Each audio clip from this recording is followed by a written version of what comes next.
छोटा सा नगर था। उस नगर में एक बूढ़ी औरत निर्मला अपने बेटे कालू के साथ रहती थी। कालू दिन भर खेतों में काम करता, तब जाकर घर चलता था।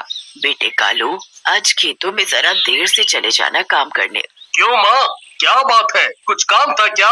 हाँ बेटा, बकरियां भूखी हैं, जरा नदी के पास जाकर इन्हें चरा ला। ठीक है माँ, ऐसा करो, मेरा खाना बांध के दे दो, वहीं खा लूंगा, पता नहीं कितनी देर हो जाए।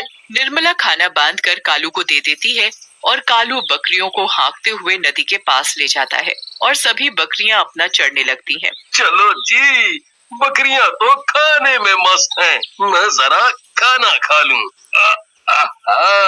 कालू खाना खा लेता है। खाना खाकर उसे बहुत तेज नींद आती है। पेड़ की ठंडी ठंडी छांव के नीचे वो लेट जाता है, पर घास चुभने की वजह से वो सो नहीं पाता।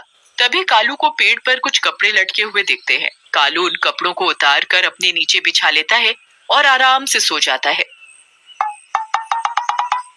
पर उसे ये नहीं पता था कि वो कपड़े एक भूत के हैं जो नदी में नहाने गया हुआ था। भूत जैसे ही नदी से बाहर आता है नहाकर, तो देखता है उसके कपड़े वहां नहीं है। अरे मेरे कपड़े कहाँ गए? कौन ले गया? अब मैं क्या पहनूंगा? तभी भूत को उसी पेड़ के नीचे एक आदमी दिखाई देता है जो सोया हुआ होता है उसके कपड़ों पर। ये लड़के, उठ! भूत की आवाज सुनकर कालू उठ जाता है और इधर उधर देखता है कि आवाज कौन दे रहा है। तभी कालू को नदी में भूत दिखाई देता है। मम्मी! कौन हो भाई तुम? दिखाई नहीं देता क्या मैं कौन हूँ? आंखों से अंधे हो क्या? मैं भूत हूँ। तुम भूत हो? कहाँ से भूत हो भाई तुम? देखने से तो भूत जैसे नहीं लगते, तुम तो कोई गंदे से आदमी दिख रहे हो। ऐसा लग रहा है कई सालों से नहाए नहीं हो।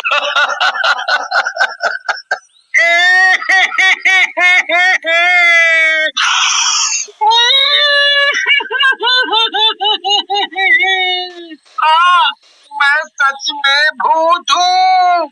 अब मैं भूत जैसा नहीं दिखा तो मैं क्या करूँ?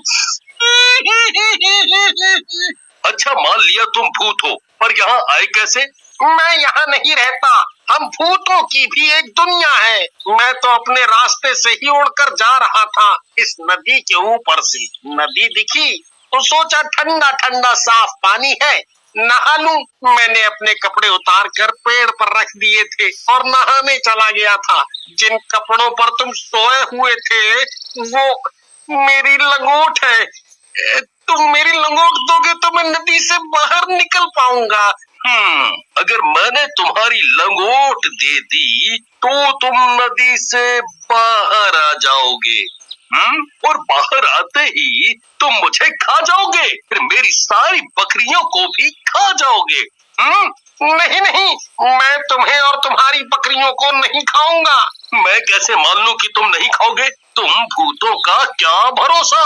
अरे भाई, मैं शाकाहारी भूत हूँ, तो भला मैं तुम्हें कैसे खा सकता हूँ?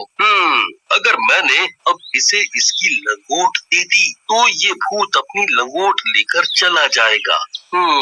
मैं सोच रहा हूँ क्यों ना मैं इसकी लंगोट ना देकर इससे अपना काम निकालूं। ये भूत लंगोट के बदले मेरे सारे काम कर सकता है। भूत भाई देख, तेरी लंगोट तो मैं तब दूंगा जब तुम मेरे सारे काम करोगे।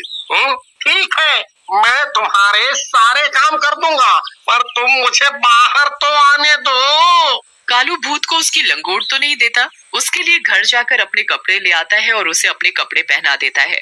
ए भूत, जब तक मेरे सारे काम नहीं होते तब तक तुम यही कपड़े पहनोगे। फिर मुझे तुम छोड़ दोगे ना? हाँ, छोड़ दूंगा। फिर कालू भूत को अपने कपड़े पहनाकर अपने साथ अपने घर ले जाता है। भूत भाग बेटा, ये हमें खा जाएगा। नहीं माँ, डरो मत, ये हमें नहीं खाएगा और ये भूत मेरा दोस्त है। भूत भी कभी किसी का दोस्त होता है क्या? तू पागल तो नहीं हो गया? कालू अपनी माँ के कान में जाकर सब बता देता है। बेटा, तू इसे घर तो ले आया है, पर इसे लाकर कोई मुसीबत खड़ी मत कर देना। और गांव वालों का क्या? माँ, तुम चिंता ना करो, मैं सब संभाल लूंगा। अगले दिन कालू भूत को खेतों में ले जाता है। ओ भूत, आज तुझे इस खेत में हल चलाना है। रात होने से पहले ये काम खत्म हो जाना चाहिए। चल, अब शुरू हो जा, चल। ठीक है भाई, चलाता हूँ हल। कालू वहाँ एक पेड़ के ऊपर जाकर बैठ जाता है और उस भूत पर नजर रखता है। अब हो गया ना काम। लाओ, दे दो मेरी लंगोट। नहीं नहीं, तुम्हें लंगोट नहीं मिल सकती। अभी मैं तुमसे और काम कराऊंगा। अभी तुम नहीं जा सकते। भूत जोर जोर से रोने लगता है।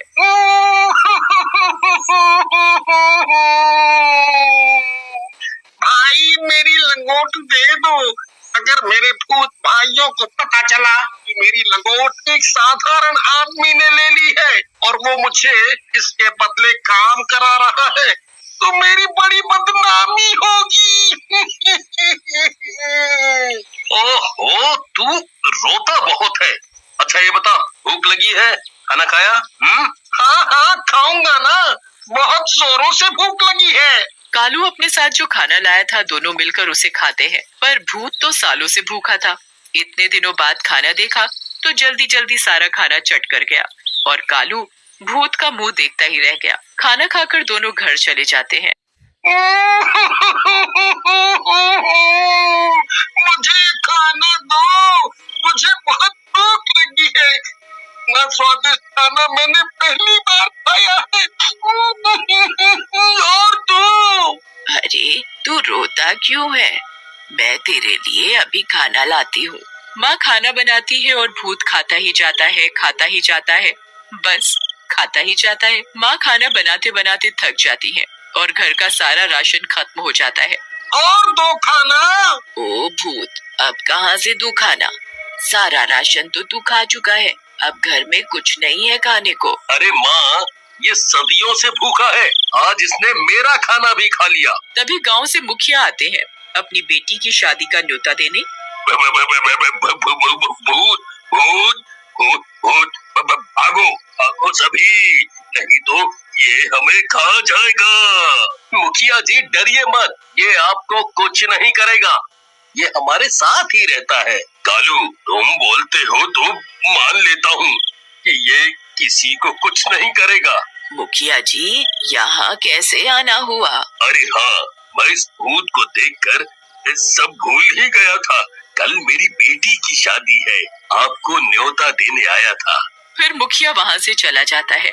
अगले दिन गांव में शादी की तैयारी चल रही होती है, तभी वहाँ कालू और भूत पहुँच जाते हैं। भागो भागो, गांव में भूत आया है, ये हमें खा जाएगा भैया। अरे अरे, रुको रुको सभी, ये भूत मेरे साथ है, ये किसी को कुछ नहीं कहेगा, किसी को भी नहीं खाएगा, ये शाकाहारी भूत है। सभी गांव वाले हैरानी से देखने लगते हैं। अरे कालू भाई, भूत भी कोई शाकाहारी होता है? मजाक मत करो। मैं कोई मजाक नहीं कर रहा, और ये भूत मेरे घर बहुत दिनों से रह रहा है, इसने हम में से किसी को कुछ भी नहीं किया। भाइयों, मैं किसी को नहीं खाऊंगा, मैं औरों जैसा भूत नहीं हूँ। कालू के पास मेरी लंगोट है, अगर ये मेरी लंगोट दे दे तो मैं अभी यहाँ से चला जाऊंगा। लंगोट वाली बात पर सभी गांव वाले जोर जोर से हंसने लगते हैं। इसका मतलब तू भूत बिना लंगोट के घूम रहा है। फिर सभी हंसने लगते हैं। सभी गांव वाले आपस में बातें करने में मस्त होते हैं और उधर भूत को खाने की खुशबू आ रही होती है।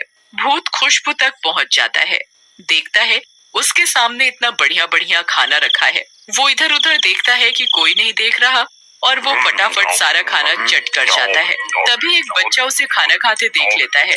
मुखिया जी, वो भूत ने शादी का सारा खाना खा लिया। ओहो, सत्यानाश हो इस भूत का। अब मैं मेहमानों को खाना कैसे खिलाऊंगा? मेरी बेटी की शादी कैसे होगी? मुखिया जी, आप चिंता ना करें, ये भूत है ना, इसने खाया है, यही बनाएगा। सारा खाना फिर से। भूत, तेरा आज का काम यही है।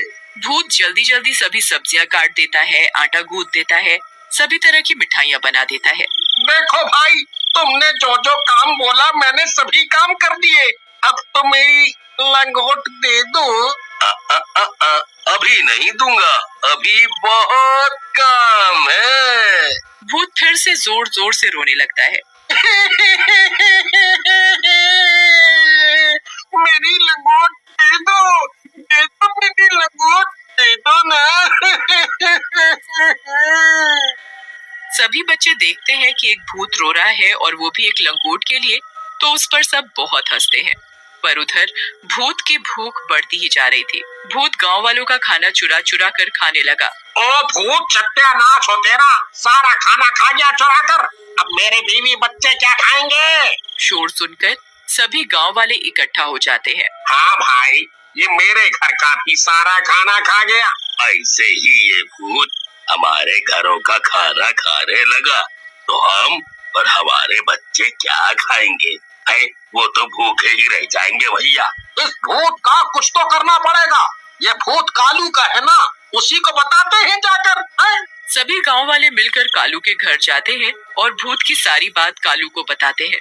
भूत एक कोने में खड़ा होकर सब कुछ सुन रहा होता है। कालू, अब बहुत हो गया। इस भूत ने पूरे गांव वालों को दुखी कर रखा है। सभी के घरों का ये भूत रोज रोज खाना खा जाता है। पूरे गांव का अनाज ये खा चुका है। ऐसे ही चलता रहा ना, तो एक दिन हम सभी भूख से अपनी जान गंवा बैठेंगे। मुझे भूख लगी थी, इसलिए मैंने खाना खा लिया। मेरा पेट पता नहीं क्यों नहीं भरता। कालू, मैंने तुझे पहले ही बोला था, इसे लाकर कोई मुसीबत मत खड़ी कर देना। देख, अब इसने पूरे गांव वालों को दुखी कर रखा है। देख भूत, तेरे लिए मैं गांव वालों को तो दुखी नहीं देख सकता। सभी गांव वाले मेरा परिवार है। तू अपनी लंगोट ले और यहाँ से चलता बन। कालू भूत को उसकी लंगोट दे देता है। भूत लंगोट पाकर बहुत खुश हो जाता है। आप सभी की मुझे बहुत याद आएगी। आप लोग कभी भी मुझे याद करोगे तो मैं यहाँ आ जाऊंगा। अरे नहीं नहीं, हम तुझे कभी भी याद नहीं करेंगे। तू जा जा, और इस गांव की तरफ कभी भी मुड़कर मत देखना। जा भैया जा।